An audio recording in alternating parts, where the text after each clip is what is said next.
আসসালামু আলাইকুম। এই মুহূর্তে যেখান থেকে ভিডিওটি দেখছেন সবাইকে জানাই আজকের এই ভিডিওতে স্বাগত। আমরা যারা টুকটাক ইলেকট্রনিক্সের কাজ জানি আমরা কিন্তু সবাই চাই যে নিজের হাতে একটি এমপ্লিফায়ার বানিয়ে সেটার কাজ করার জন্য, কিন্তু সাধারণ কিছু ত্রুটি থাকার কারণে হয়তো সেটা আমরা করতে পারি না।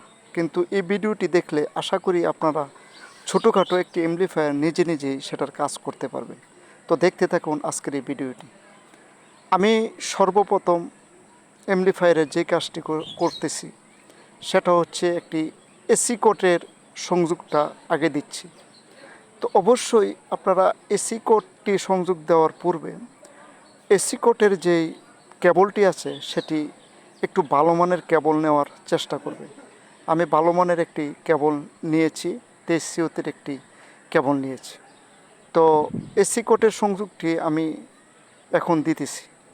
তো অবশ্যই আসলে যে জিনিসটা কাজ শেখার পূর্বে মনোযোগ দিয়ে দেখতে হবে, এটাই কথা। কারণ হচ্ছে একটু কাজ যদি জানা থাকে আরেকটু আপনি চেষ্টা করলেই পেরে যাবেন। কারণ কাজ কঠিন না, চেষ্টার কাছে কিছুই না। তো আমরা যারা আসলে ইলেকট্রনিক নিয়ে কাজ করি তারা হয়তো সাধারণ কাজ জানলে এই এমপ্লিফায়ারের কাজটি সবাই করতে পারবে যদি জ্বালার কাজ হয়। আমার এসি কোটের কাজটি শেষ হয়ে গেল। এখন আমি যে কাজটি করব সেটি হচ্ছে এখন ট্রান্সফরমার থেকে আমি ডিসি সাইডটি কাজ করব। তো এখানে যে কাজটি আমি করেছি, আগেই ক্যাপাসিটারটা এখানে বসিয়ে নিয়েছি যাতে ভিডিওটি একটু বড় না হয়। তো এখানে আমি এসি সাইডটি ফিল্টারিং করে ডিসিতে রূপান্তরিত করতেছি। আপনারা দেখতে পাচ্ছেন এখানে একটি ক্যাপাসিটারের সাথে 4টি ডায়োড দিয়ে আমি ফিল্টারিং করে নিয়েছি এবং সার্কিটের মধ্যে আমি আরও 2টি ক্যাপাসিটার লাগিয়েছি 2 সার্কিটের মধ্যে। এটার একটি মাত্র কারণ হচ্ছে যে আপনারা ক্যাপাসিটার যত ভালো মানের দিবেন, হ্যাঁ, এমপ্লিফায়ারের সাউন্ড কোয়ালিটি তত ভালো হবে। এখন আমি পজিটিভ সাইডটি জ্বালাই করতেছি।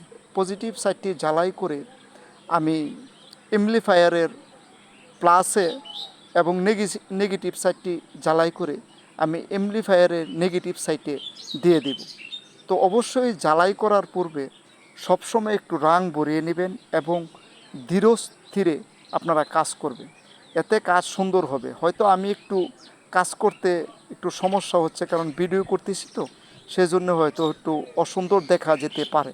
তো এখানে আমি পজিটিভ সাইডটি জ্বালাই করতেছি। এখন 2টি এমপ্লিফায়ারে আমি পজিটিভ সাইডটি জ্বালাই করে তারপরে আমি নেগেটিভ সাইডটি জ্বালাই দেব।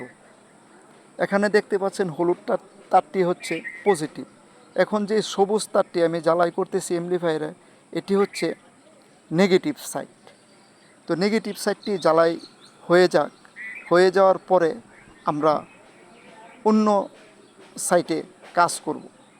তো এখানে যেই কাজের গুণগত মান আসলে আমরা যে করে এত ভালো কাজ জানি তেমন না, মোটামুটি জানি, কিন্তু আমরা অহংকার করতে পারি না বা অহংকার করা ঠিকও নয়। এখন যে 2টি তার অবশিষ্ট আছে এই 2টি তার আমি ভেস্টন সার্কিটের সাথে অ্যাড করব। এখানে দেখতে পাচ্ছেন 2টি তার জ্বালা দেওয়ার পরে এখন ভেস্টন সাইডটি বাকি রয়েছে।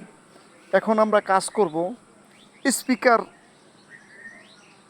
যে তারটি আছে টার্মিনালের সাথে, সেই স্পিকার তারটি 4টি তার আপনি দেখেন আগেই পোর্টের সাথে আমি লাগিয়ে নিয়েছি যাতে জ্বালাই করতে কোনো সমস্যা না হয়। তো নেগেটিভের সাথে পজিটিভের সাথে ভালো করে লাগিয়ে দিবেন। তো এখানে আমি ভালো করে দেখে নেগেটিভ এবং পজিটিভ সবসময় নেগেটিভ পজিটিভ ঠিক রেখে কাজ করবেন। কারণ নেগেটিভ পজিটিভ ঠিক না রাখলেও হয়তো আপনার স্পিকারটা বাজবে, এমপ্লিফায়ারটি চলবে, কিন্তু আসলে যেহেতু নেগেটিভ পজিটিভ ইঞ্জিনিয়াররা দিয়েছে সার্কিটে, এতে একটি গুরুত্ব থাকতেই পারে। তো অবশ্যই এই দিকটি একটু বিবেচনা করবেন। আমার স্পিকার লাইনটি লাগানো হয়ে গিয়েছে। এখন আমরা যেই নেগেটিভ পজিটিভ তারটি আছে এখন বেস্টনের সাথে আমরা অ্যাড করে নিচ্ছি। তো অবশ্যই যে জিনিসটি মাথায় রাখবেন এমপ্লিফায়ার বানানোর ক্ষেত্রে সেটি হচ্ছে সার্কিটের সাউন্ড কোয়ালিটি যদি ভালো না হয় তো এমপ্লিফায়ারের সাউন্ড কোয়ালিটি কিন্তু ভালো হবে না। তো অবশ্যই এমপ্লিফায়ারের সাউন্ড কোয়ালিটি ভালো করতে হলে আপনারা এই এমপ্লিফায়ার সার্কিটের দিকে গুরুত্ব দিবেন। এখন আমরা ব্লুটুথ সার্কিটের নেগেটিভ এবং পজিটিভ বেস্টন সার্কিটের নেগেটিভ পজিটিভের সাথে অ্যাড করে নিচ্ছি, কারণ সুবিধার্থে ওই ক্যাপাসিটার থেকে তার টেনে আনলে তারটি একটু লম্বা দিতে হয়, সেজন্য এখানে লাগিয়ে দিতেছি। তো এই জিনিসগুলো আসলে আপনারা একটু গুরুত্ব সহকারে করবেন। নেগেটিভ পজিটিভ যদি ঝামেলা হয়ে যায় সেক্ষেত্রে কিন্তু মানে যে কোনো সার্কিট পুড়ে যাবে। তো অবশ্যই এই দিকটি একটু খেয়াল রাখবেন। তা আমি এখন নেগেটিভ পজিটিভ ব্লুটুথে লাগিয়ে ফেলছি। এখন ব্লুটুথ থেকে যেই গেইনটা আউট হয়েছে সেটা আমরা ইনপুটে দিয়ে দিচ্ছি বেস্টন সার্কিটের।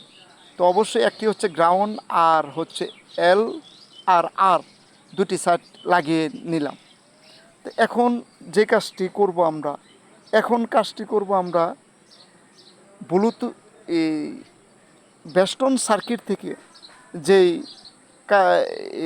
গেইনটা আউট হয়েছে এটা আমরা সার্কিটে দিয়ে দেব। অবশ্যই র্যাপ এবং রাইট চ্যানেল আপনারা সবসময় ঠিক রেখে কাজ করবেন, নতুবা আপনাদের সাউন্ড কোয়ালিটি ভালো হবে না।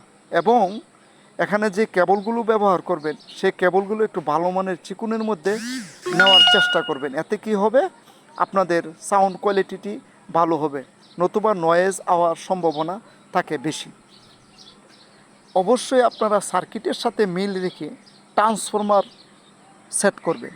এতে যদি ট্রান্সফরমারের এম্পিয়ার একটু ভালো থাকে সেক্ষেত্রে সাউন্ড কোয়ালিটি একটু ভালো হবে, নতুবা আপনারা সার্কিট থেকে সম্পূর্ণ আউটপুটটি পাবেন না। এখানে যে দুটি সার্কিট আমি ব্যবহার করেছি সেগুলো হচ্ছে টিপিএ 3116 ক্লাস ডি সার্কিট, যেটি আউটপুট হচ্ছে 100 ওয়াট। সবাই বলে থাকে, আসলে এগুলো থেকে 100 ওয়াট আউটপুট পাওয়া যায় না।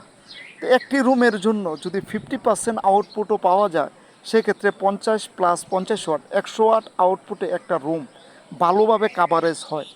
তো অবশ্যই আপনারা সার্কিট বা অ্যামপ্লিফায়ার ক্রয় করার পূর্বে যারা বিক্রি করে তাদের মুখের কথা বিশ্বাস করবেন, ঠিক আছে, কিন্তু একটু যাচাই করে নেবেন যাতে আপনার অ্যামপ্লিফায়ারটা কতটুকু আউটপুট দিতে পারবে।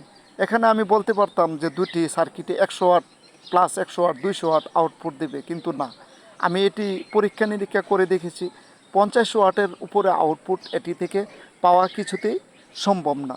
এখানে আমি বেস্টন সার্কিট থেকে কেবলটি সংযোগ দিয়ে দিলাম আউটপুটে।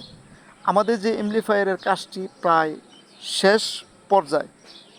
এখানে যেই কেবল ম্যানেজমেন্টটি আছে এটি আমি পরে টাই কেবল দিয়ে ভালোভাবে আটকে নেব যাতে ফিনিশিংটি একটু সুন্দর হয়। অবশ্যই কাজ করার পূর্বে আপনারা টাই কেবল ব্যবহার করবেন, একটু সাজিয়ে গুছিয়ে কাজ করার চেষ্টা